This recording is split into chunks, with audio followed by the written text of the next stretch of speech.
Улсын их хурлын гишүүн Ганбаатар оюут толгойн хөрөнгө оруулалтын гэрээ Монголын талд ашиггүй болсон гэж үзэн тухайн үед гэрээ байгуулж байсан сангийн сайд авсан баярцагтай энэ асуудлаар халт мэтгэлцээнийг өнөөдөр зохион байгуулах ёстой байсан ч тодорхойгүй шалтгаанаар хойшлогдлоо. Үүнтэй холбоотойгоор Ганбаатар гишүүн болоод бусад гишүүд өнөөдөр хэлээд хандсан байна.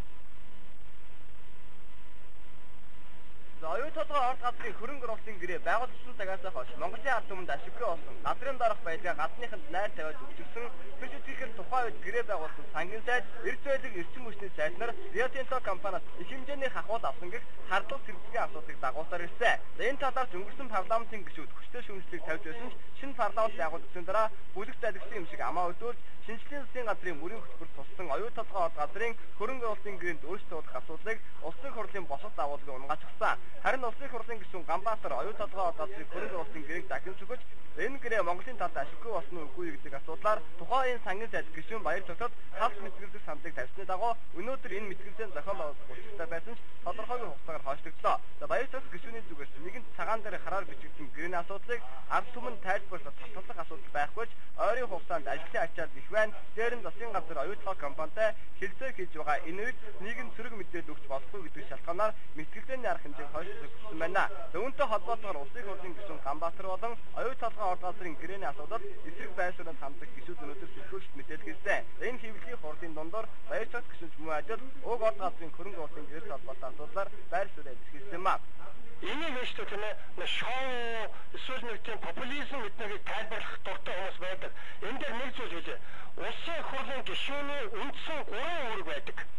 Нэгдүгээр үүрэг нь бол ард иргэдийг төлөөлж тэд сэтгэл дундуур байгаа энэ гэрээний талаар мэдээлэл авах, энд ард иргэдийн санаа бодлыг оролцуулах гэдэг нь их хурлын гишүүний үндсэн нэгдүгээр үүрэг. Хэлцээний бол тийм шүү дээ. Би надад өнгөрсөн 3 жил зингээ энийг тайлбарласан.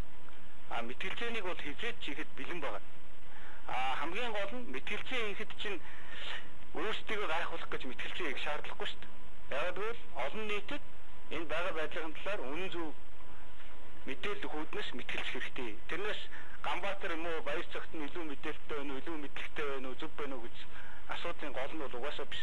Гэрээ бол цагаан цаасан дээр хараар бичигдсэн. Нууцын бол ерөөсөө баггүй. Дөрвөн гэрээ байгаа. Тэр дөрвөн гэрээгээ тойроод ярилцаад бүгдээ ижлэх ойлголттой болох бол хэрэгтэй. Өнөөдөр хөрөл мэдээлэл саний одоо хооц сэргүүлэхэд хооц суулганд байгаа энэ 7129 гэдэг энэ одоо рекламыг таны одоо аюулт мөн үү гэж ингэж хүлээж авах уу гэдэг. Би аргаадаа одоо ийм асуултыг тавьсан. Ер нь олон нийтийн дунд эрс зэрэг ойлголтыг өгсөөр хэдэн жилийн нөр хүсэж байгаа оюут толгой орд газрын хөрөнгө оруулалтын гэрээтэй холбоотой асуудал нийтэд ил болгож нийгэм бүхэлдээ нэг ойлголттой байх ёстой гэдэг дээр гишүүд ханд нэгдэж байна. Тиймээс тооцохгүй халт мэтгэлцээний зохион байгуулалт оюут толгой орд газрын хувь нийлүүлэгч хөрөнгө оруулалттай хийсэн 4 төрлийн гэрээний зүйл зах бүрээр тогтож ярих гинэ.